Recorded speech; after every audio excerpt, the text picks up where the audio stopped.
વિરમગામના માંડલમાં આંખના ઓપરેશનની આડઅસરને લઈ મહત્વના સમાચાર મળી રહ્યા છે। ગુજરાત હાઈકોર્ટે અંધાપા કાંડ મુદ્દે સો મોટો દાખલ કરી છે। માંડલમાં થયેલા અંધાપા કાંડની નોંધ ગુજરાત હાઈકોર્ટે લીધી અને તબીબી સેવામાં આ પ્રકારે બેદરકારી કઈ રીતે રાખી શકાય તેવો સવાલ હાઈકોર્ટે પૂછ્યો। ગુજરાત હાઈકોર્ટે બેદરકારીની નોંધ લીધી છે। દવાઓમાં ખામી કે પછી સારવારમાં ખામી તેનો સો મોટોમાં ઉલ્લેખ છે। પીડિતોને યોગ્ય વળતર ચૂકવવામાં આવે તેવું હાઈકોર્ટે કહ્યું છે અને સાથે હેલ્થ સેક્રેટરી અને અમદાવાદ ગ્રામ્ય એસપીને હાઈકોર્ટે નોટિસ આપી છે। 7 ફેબ્રુઆરી ચીફ જસ્ટિસની કોર્ટમાં આ મેટર ચાલવાની છે। તો આજે એક ન્યૂઝપેપરની અંદર આવેલા જે આર્ટિકલને સાહેબે વાંચ્યા બાદ જ્યારે ખ્યાલ આવ્યો કે આવા કોઈ ઇશ્યુઝ છે તો તેઓએ સો મોટો પિટિશન દાખલ કરી છે, જેની અંદર આ જે આંખની લોકોના કેટરેક્ટના ઓપરેશન બાદ આંખમાં દેખાતું ઓછું થયું છે તો આની અંદર એમની સેવામાં ખામી રહી કે મશીનોમાં કોઈ તકલીફ હતી કે દવા હલકી ગુણવત્તાની હતી, આ શું ઇસ્યુ હતા જેના કારણે લોકોને આંખો ગુમાવવા સુધીનો વારો આવ્યો છે। તો આ ઇસ્યુ પર કોર્ટે સો મોટો કોગ્નિઝન્સ લઈ અને હેલ્થ ડિપાર્ટમેન્ટના સેક્રેટરીથી લઈને ઉચ્ચ અધિકારીઓ તથા જે તે એરિયાના એસપીને આ તમામને નોટિસ ઇસ્યુ કરી છે અને એક પ્રાથમિક રિપોર્ટ કે આ શેના કારણે બન્યું એનો એ રિપોર્ટ તાત્કાલિક રીતે કોર્ટની અંદર રજૂ કરવો એવું એક નોટિસ ઇસ્યુ કરવામાં આવેલી છે। આરોગ્ય મંત્રી ઋષિકેશ પટેલ આજે એમએનજી હોસ્પિટલની મુલાકાતે પહોંચ્યા હતા। અંધાપા કાંડ બાદ તેમણે દર્દીઓ સાથે તેમના પરિવારજનો સાથે વાતચીત કરી હતી, મુલાકાત કરી હતી। અત્યાર સુધીમાં 17 એવા દર્દીઓ છે જેમને અસર પહોંચી છે। હાઈકોર્ટે સો મોટો લીધા બાદ સરકાર પણ આજે હરકતમાં જોવા મળી। હાલ અસારવા સિવિલમાં 17 દર્દીઓની સારવાર થઈ રહી છે અને ઋષિકેશ પટેલે કહ્યું કે સરકારે આ અંધાપા કાંડની ગંભીરતાથી નોંધ લીધી છે અને રિપોર્ટ આવ્યા બાદ જવાબદારો સામે કડક પગલાં લેવાશે અને આવી ઘટના ન બને તેવી કાર્યવાહી કરાશે તેવું ઋષિકેશ પટેલે આજે કહ્યું હતું। 29 ઓપરેશન થયા હતા, એ પૈકીના 17 જણા આજે અહીંયા આપણી સરકારી હોસ્પિટલ M&Jમાં અહીંયા દાખલ કરવામાં આવ્યા છે। જે પણ કોઈ મુશ્કેલી અથવા તો જે કોઈ પણ દર્દીની હાલત અથવા એની જે મેડિકલ પોઝિશન માટે હોસ્પિટલ દ્વારા સત્તાવાર નિવેદન આપવામાં આવશે, પરંતુ સરકારે ખૂબ જ ગંભીરતાથી આ બનાવને લીધો છે। તપાસ રિપોર્ટ આવતાની સાથે જ સરકાર તરફથી બિલકુલ સખ્ત પગલાં જે પણ કોઈ જવાબદાર હશે એના માટે લેવામાં આવશે। નવસારી પાસેથી પસાર થતી પૂર્ણા નદીના પટ વિસ્તારમાં ખનીજ ચોરો બેફામ બન્યા છે। આ વિસ્તારને કોસ્ટલ રિઝર્વેશન ઝોન જાહેર કરાયો છે, છતાં પણ આ ખનીજ માફિયાને જાણે કે કાયદાનો કોઈ ડર ન હોય તેમ નદીના પટમાં આડેધડ ખનન કરી નદીના પટને તહેસ નહેસ કરી રહ્યા છે। નદીના પટમાં ચાલતી ગેરકાયદે ખનીજ ચોરીના પગલે લોકો ખનીજ માફિયા પર લગામ લગાવવાની અને આ ખનીજ ચોરીને રોકવાની માંગ કરી રહ્યા છે। રોજની 25 કરોડની ખનીજ ચોરી નવસારી પૂર્ણા નદીમાં CRZ વિસ્તારમાં ખનીજ માફિયાઓ કેતન કન્સ્ટ્રક્શન નવસારી તેમજ સરકારી અધિકારીઓના મેળા પીપળામાં ખાણ ખનીજ વિભાગ અને સિંચાઈ વિભાગના મેળા પીપળામાં આ તમામ કારસ્તાન ચાલી રહ્યું છે। CRZ વિસ્તારમાં ખોદકામ નહીં કરવા માટે NGTના તથા સરકારશ્રીના વારંવારના હુકમો તથા પરિપત્રો છે, છતાં પણ આ લોકો કોઈને ગાંઠતા નથી અને છોટાઉદેપુરના સંખેડામાં પણ ખનીજ માફિયાઓ બેફામ થયેલા છે। સરકારી પડતર જમીન પર ખનન શરૂ કરી નાખ્યું। ખનીજ માફિયાએ મોટા પ્રમાણમાં માટીની ચોરી કરી। ખાણ ખનીજ વિભાગની ટીમે કાવીઠા ગામે રેડ કરી અને 80 લાખનો મુદ્દામાલ સીઝ કર્યો છે।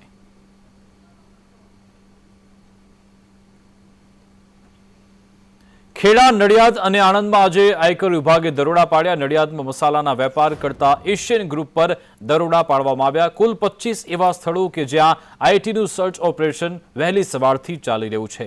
તપાસના અંતે બેનામી વ્યવહાર મળે તેવી પૂરેપૂરી શક્યતા છે। ડભાણ રોડ પર એશિયન ઇન્ડસ્ટ્રીમાં આઈટી વિભાગે દરોડા પાડ્યા હતા। આપમાંથી રાજીનામું આપી ચૂકેલા પૂર્વ ધારાસભ્ય ભૂપત ભાયાણી હવે કેસરિયા કરવાના છે અને આવનારી 3 તારીખે એટલે કે 3 ફેબ્રુઆરીએ સત્તાવાર રીતે ભાજપમાં જોડાવાના છે અને તે દિવસે મત વિસ્તાર વિસાવદરમાં એક જાહેર કાર્યક્રમ પણ યોજાવાના છે અને આ જ કાર્યક્રમમાં તે મુખ્યમંત્રી ભૂપેન્દ્ર પટેલ અને ભાજપ પ્રદેશ પ્રમુખ CR પાટીલની હાજરીમાં કેસરિયા કરવાના છે। 13 ડિસેમ્બરે ભૂપત ભાયાણીએ આપના ધારાસભ્ય પદેથી રાજીનામું આપ્યું હતું અને અગાઉ તે ભાજપમાં જતા, જો કે હવે ફરી એકવાર ઘર વાપસી કરી રહ્યા છે। મારી જનતાની વચ્ચે મારી જનતાની હાજરીમાં અને મારા સમર્થકોની હાજરીમાં અને મારા વિસ્તારમાં જો સભા કરી અને હું જોઈન્ટ થાવ તો ખૂબ સારું લાગે અને મારી જનતા પણ એવું ઈચ્છે છે કે આપણે અહીંયા જ કાર્યક્રમ કરવો છે ગામમાં અને તાલુકામાં મત વિસ્તારમાં. તો એ બધાની લાગણીઓને માન આપી અને બધાની વાત માની અને અમે વતનના ગામમાં જ કાર્યક્રમ કરવાનું વિચારી અને નક્કી કરેલું છે. મારે ચૂંટણી લડવી કે ના લડવી એ તો પ્રદેશ બોડી મંડળ નક્કી કરશે. અત્યારે તો હું ભારતીય જનતા પાર્ટીનો કાર્યકર્તા હતો જ અને પાછો ઘર વાપસી કરી અને ભારતીય જનતા પાર્ટીમાં જોઈન્ટ થવાનો છું. ભાજપ સ્ક્રીનિંગ કમિટીમાં વધુ એક નેતાને જવાબદારી સોંપવામાં આવી છે. કોંગ્રેસમાંથી આવેલા એવા જયરાજસિંહ પરમારનો કમિટીમાં સમાવેશ થયો છે. અગાઉ ભરત બોઘરા, જગદીશ મકવાણાને જવાબદારી સોંપાઈ હતી. પ્રફુલ્લ પાનસેરિયા, હિમાંશુ પટેલ, રાજેશ પાઠક પણ આ કમિટીમાં છે અને હવે આ કમિટીમાં વધુ એક નામ જોડાયું છે, જે છે જયરાજસિંહ પરમાર અને સામાજિક આગેવાનોને જોડવા માટે જ આ કમિટી બનાવવામાં આવી છે.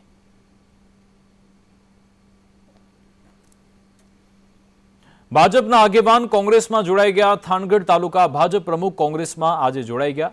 ડાભી બચુભાઈ સુમાભાઈ કોંગ્રેસમાં જોડાયા. ડાભી સબુબેન બચુભાઈ પણ કોંગ્રેસમાં જોડાયા હતા.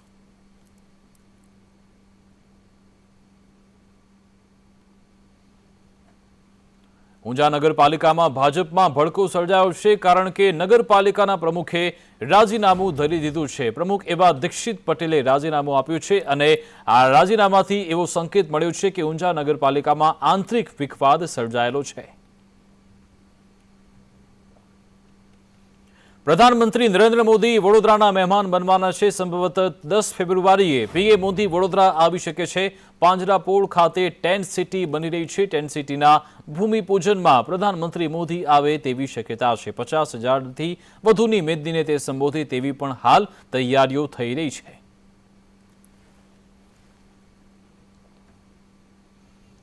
રાજકોટ આરોગ્ય વિભાગે આજે દરોડા પાડ્યા અને 8 ટન અખાદ્ય ચણાનો જથ્થો ઝડપી લીધો હતો, જેને નાશ કરાયો છે. દીનદયાળ ઇન્ડસ્ટ્રીયલમાંથી અખાદ્ય ચણાનો જથ્થો ઝડપવામાં આવ્યો હતો. ચણાનું અહીંયા ગોડાઉન હતું. અહીંયા ચણા બનાવતી મિની ફેક્ટરીમાં દરોડા પાડવામાં આવ્યા. ચણામાં શંખ જીરુંનો ઉપયોગ કરાતો હોવાનું પણ સામે આવ્યું છે. ચણા અને બગડેલું તેલ પણ જપ્ત કરવામાં આવ્યું છે. આશા ફૂડમાંથી પણ આ જથ્થો ઝડપવામાં આવ્યો છે. ફૂગવાળા ચણા પણ ઝડપી લેવાયા. આશા ફૂડ પ્રોડક્ટ્સ નામની જે પેઢી છે એ મળી આવેલી હતી. એ કોઈપણ પ્રકારના લાયસન્સ વગર ટોટલી અનહાઇજેનિક કન્ડિશનમાં દાબેલા ચણાનું પ્રોડક્શન છે એ કરવામાં આવતું હતું. અંદાજિત 2000 કિલો જેટલા ફૂગ વળેલા ચણા છે એ રો મટીરિયલ તરીકે એમને મળી આવે છે. આ ઉપરાંત જે દાબેલા ચણા છે બનાવતી વખતે મશીન સાથે આ વસ્તુ ચોંટે ને એના માટે એ લોકો છે એ શંખજીરું પાવડર પણ વપરાશમાં લેતા હતા. તો એનો પણ 250 કિલો જેટલો જથ્થો મળેલો છે. તો મોટી માત્રામાં અંદાજિત કુલ ફાઇનલ પ્રોડક્ટ વધુ મળીને જોવા જઈએ તો 5.5 થી 5.5 ટન જેટલો જથ્થો છે હાલ જે આપણે અખાદ્ય મળ્યા. ખાસ કરીને શંખજીરું પાવડર છે એક પ્રકારનો આલ્કલી છે અને એ ખાવાથી મોઢામાં ચાંદા પડવા, આંતરડાની અંદર ચાંદા પડવા, અન્નનળીમાં ચાંદા પડવા અને લાંબા ગાળે પરફોરેશન અથવા અલ્સર થવાની પૂરેપૂરી શક્યતા છે એ રહેલી હોય છે. જામનગરમાં એમપી શાહ મેડિકલ કોલેજમાં રેગિંગ થઈ રહ્યું છે. એમપી શાહ કોલેજમાં ફૂડ બિલને લઈ રેગિંગ થતું હોવાનું સામે આવ્યું. અહીંયા મેડિકલ વિભાગના જુનિયર્સ સિનિયર્સનું ફૂડ બિલ ચૂકવતા હોવાનું સામે આવ્યું. સિનિયરનું લાખો રૂપિયાનું બિલ જુનિયર્સે ચૂકવ્યું છે. તેના સ્ક્રીનશોટ પણ વાયરલ થયા છે અને એક પ્રકારનું રેગિંગ જ છે, જ્યાં જુનિયરને અહીંયા માનસિક ત્રાસ આપવામાં આવી રહ્યો છે. સ્ક્રીનશોટ વાયરલ થતાં આ મામલો પ્રકાશમાં આવ્યો. તબીબોના ગ્રુપમાં બિલના સ્ક્રીનશોટ વાયરલ થઈ રહ્યા છે. Medical college dean doctor Nandini દેસાઈએ કહ્યું કે કોઈની સામે લેખિત રજૂઆત હોય તો મંગાવવામાં આવી છે.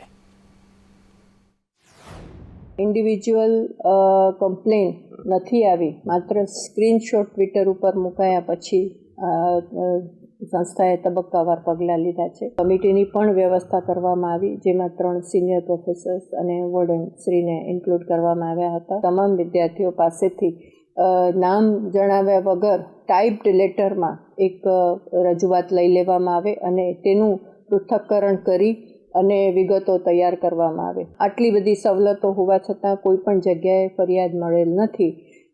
તેમ છતાં તબીબી વિદ્યાર્થીઓની સુખાકારી માટે અમે પ્રયત્નશીલ છીએ.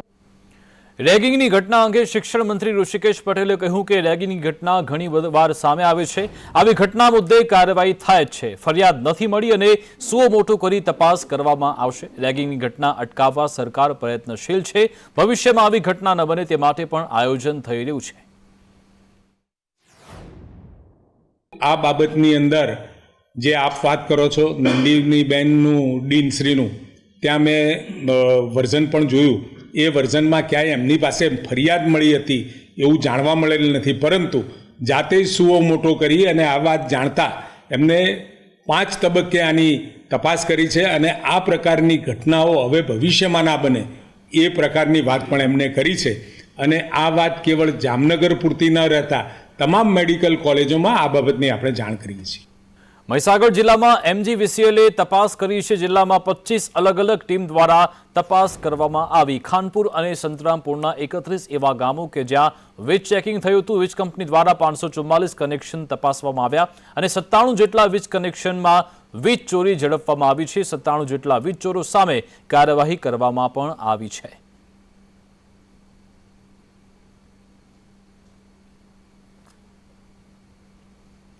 જામનગરમાં ફરી એકવાર ભૂતિયાળ નળ કનેક્શનની ફરિયાદ થઈ છે. આ ભૂતિયાળ નળ કનેક્શનને કારણે પ્રામાણિક કરદાતાઓને સહન કરવાનો વારો આવે છે. શહેરને ફરતી હાલ સેંકડો સોસાયટી અને ટાઉનશીપ વસી ગઈ છે, જેમાં 1.5 થી 2 લાખની આસપાસ લોકો વસવાટ કરે છે. આ બધા લોકો કાયદેસરનું નળ કનેક્શન ધરાવે છે કે કેમ તેની તપાસ કરવાની હજુ સુધી કોઈએ તસ્દીસ લીધી નથી. બીજી બાજુ આ મુદ્દે વોટર વર્કર્સ વિભાગના મુખ્ય અધિકારી નરેશ પટેલે કહ્યું કે આગામી 15 દિવસ બાદ તમામ 13 ઝોનમાં સર્વે શરૂ થશે અને ભૂતિયા નળ જોડાણની તપાસ પણ કરાશે. જ્યાં પણ ભૂતિયા નળ કનેક્શન હશે ત્યાં દંડ વસૂલ કરી કાયદેસરની કાર્યવાહી કરાશે. મહાનગરપાલિકા દ્વારા અલગ અલગ અમારા ઝોનલ એન્જિનિયર રાખવામાં આવેલા છે.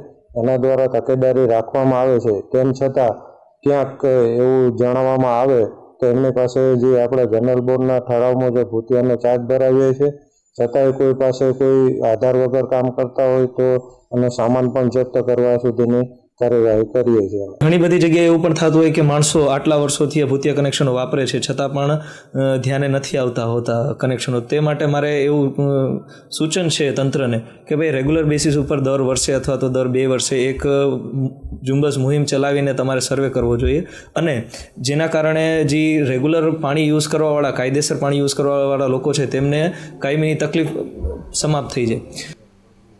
રાજકોટના ધોરાજીમાં સરકારી જમીન પર ગેરકાયદેસર દબાણો દૂર કરાયા છે. ધોરાજીમાં ઉપલેટા તરફ જતા માર્ગો પર સરકારી જમીન પર મોટા પ્રમાણમાં ગેરકાયદે બાંધકામ થયાની અનેક ફરિયાદ મળી હતી, જેને પગલે ધોરાજી પાલિકાના ચીફ ઓફિસર, મામલતદાર તેમજ પોલીસના ચુસ્ત બંદોબસ્ત સાથે ગેરકાયદે દબાણો હટાવવામાં આવ્યા હતા. જે કામગીરી કરેલ છે એ બરોબર કરેલ છે. આવી કામગીરી થવી જ જોઈએ જેથી કરી અને ગેરકાયદેસર માણસોને ખબર પડે કે ગેરકાયદેસર સરકારી જમીન ઉપર દબાણ ન કરાય. કાયદો વ્યવસ્થા છે જે બધાને લાગુ પડે છે, એ જગ્યાએ હું આવું તો મને પણ લાગુ પડે એ જ વસ્તુ. અને મળેલ અરજી અન્વયે સ્થળ તપાસ કરી મામલતદારશ્રી અને પોલીસની ટીમ સાથે સંયુક્ત રીતે ભૂખી ચોકડી આપણે જે છે ભૂખી હેડવર્ક્સ આપણું ત્યાંથી લઈ અને નેશનલ હાઈવેને જે ટચ કરતો રસ્તો છે તેની બાજુમાં દબાણ જે હતું એ આજરોજ નગરપાલિકા દ્વારા બપોરે દૂર કરવામાં આવેલ છે. અને આવી જ રીતે અન્ય નાગરિકો દ્વારા પણ જાહેર જગ્યા ઉપર કોઈ દબાણ હોય અને એમને અરજી મળશે તો આ મુજબની અમારી જે કરવાની થતી કાર્યવાહી કરવામાં આવશે. ભાવનગરમાં ચિત્રા વિસ્તારમાં આવેલા દબાણો દૂર કરવા જતા ભારે હોબાળો થયો હતો. ભાવનગર રાજકોટ હાઈવે પાસે આવેલા ચિત્રા વિસ્તારમાં ગેરકાયદેસર મકાન અને દુકાનોનું રોડ સુધી દબાણ હોવાથી મનપાની ટીમે આ દબાણ દૂર કરવા બુલડોઝર લઈ પહોંચી હતી, જેને પગલે સ્થાનિકોએ ભારે હોબાળો કર્યો. આ વિવાદમાં કોંગ્રેસના રાજકીય આગેવાનો પણ કૂદી પડ્યા, જોકે વિરોધની વચ્ચે પણ મનપાએ દબાણ હટાવવાની કાર્યવાહી ચાલુ જ રાખી હતી.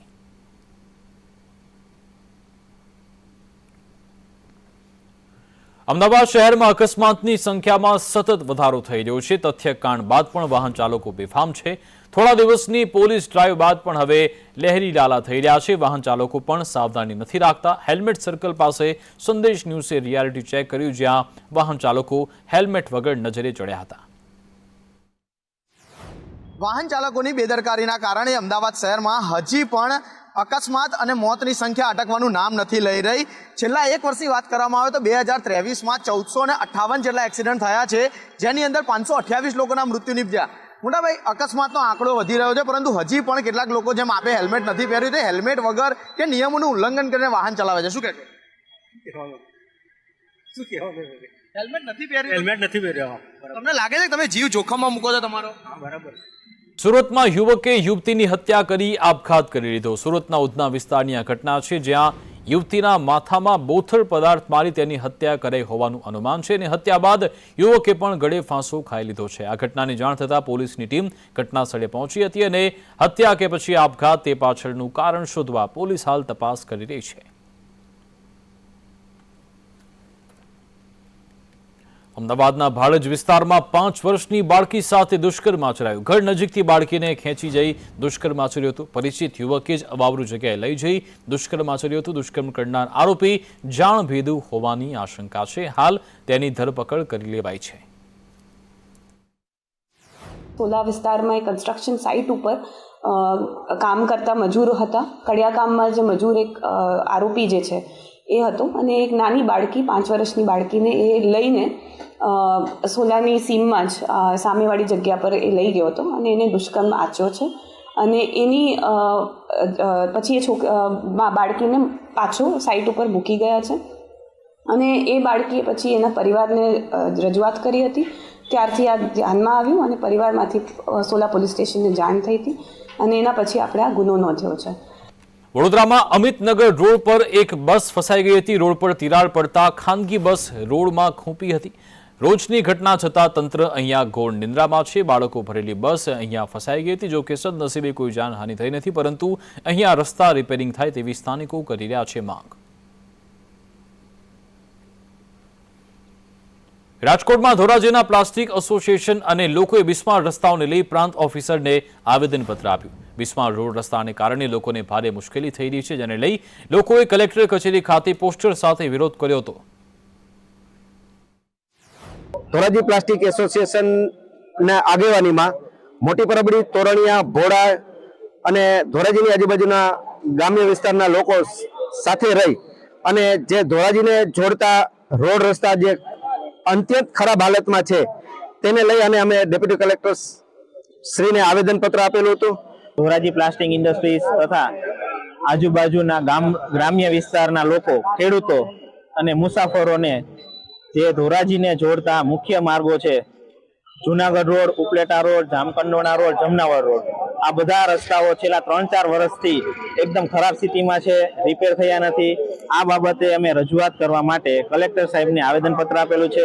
અત્યારે અમે પ્લાસ્ટિક એસોસિએશન વતી આવેદનપત્ર ડેપ્યુટી કલેક્ટરને આપવા આવ્યા હતા અને ખાસ કરીને જુનાગઢ રોડ ઉપર જે તકલીફ પડે છે માણસોને અને વિદ્યાર્થીઓને, પ્લસ ધોરાજીની આજુબાજુના જે પણ કોઈ દર્દીઓ હોય છે એને જુનાગઢ રિફર કરવામાં આવે છે અને જુનાગઢ રોડની હાલત એટલી ખરાબ છે કે દર્દીઓને પારાવાર મુશ્કેલીઓ પડે છે, જેને કારણે આ રોડ તાત્કાલિક બનાવવા અમારે માગણી કરેલ છે. જૂનાગઢના જાલણસર ગામે લોકોએ સ્વયંભૂ બંધ પાડી કલેક્ટરને આવેદનપત્ર આપ્યું. લોકોએ અસામાજિક તત્વોના ત્રાસ અને સરપંચ ઉપર થયેલા ખોટા કેસ સામે વિરોધ કર્યો. લોકોએ સરકારી પડતર જમીન ગૌશાળાને આપવામાં આવે તેવી છેલ્લા 4 વર્ષથી માંગ કરી છે, પરંતુ વહીવટી તંત્ર કોઈ ઉકેલ નથી લાવતું, જેથી ગામ લોકોમાં ભારોભાર રોષ છે. તેમજ કેટલાક અસામાજિક તત્વો ગામમાં ખુલ્લેઆમ આતંક મચાવે છે. આવા અસામાજિક તત્વો સામે કાર્યવાહી થાય તેવી માંગ સાથે આવેદનપત્ર આપ્યું. એ લોકો ખોટા હાઈકોર્ટમાં જઈ ખોટા કેસો ઊભા કરે છે, તેથી જે મુલતવી રાખવામાં આવે છે કલેક્ટર સાહેબ દ્વારા, એ પણ અમે આજે આવેદનપત્ર આપીને આવ્યા છીએ. અને બીજા જે ઈસમો દ્વારા દારૂ વેચાણ, મટન જે ધાર્મિક સ્થળોમાં ની આસપાસ જે વેચાણ થાય છે તે ગામથી દૂર થાય તેવી અમારી ગ્રામજનો તથા ગ્રામ પંચાયત વતી નમ્ર અપીલ. જે સ્વરૂપ ચક્કુ અત્યારે હાલ ધોરાજી રહ્યા છે, આ લોકો ઉપર ખોટા લેન્ડ ગ્રેબિંગના ગુના કરે છે, દાખલ કરે છે, કલેક્ટર સાહેબને ખોટા આવેદન આપે છે અને ધાર્મિક જગ્યાઓ જે છે તે હિન્દુની ધાર્મિક જગ્યાઓ તોડી અને પોતાનું કબ્રસ્તાનને આગળ વધારવા માટે પેરવી કરી રહ્યા છે. ત્યારે ખાસ જાલણસર મુકામે આખું ગામ સજ્જડ બંધ પાડવામાં આવ્યું છે. તમામ દુકાનો, વેપાર ધંધાઓ, ગામના તમામ સજ્જનોએ એક થઈ સંગઠિત થઈ અને આજ ગામ બંધનું એલાન કર્યું છે. અને વિશેષમાં માનનીય શ્રી જિલ્લા કલેક્ટર સાહેબ શ્રીને અત્યારે આવેદન પાઠવવા માટે આખું ગામ અનેક ટ્રેક્ટરો ભરાઈ અને જઈ રહ્યા છે. મુદ્દો છે ગામ સાથે વર્ષોથી થતા અન્યાયનો, ગામમાં થતી ખોટી લુખી દાદાગીરીનો મુદ્દો છે. ગૌશાળા સાથે જે અન્યાય થઈ રહ્યો છે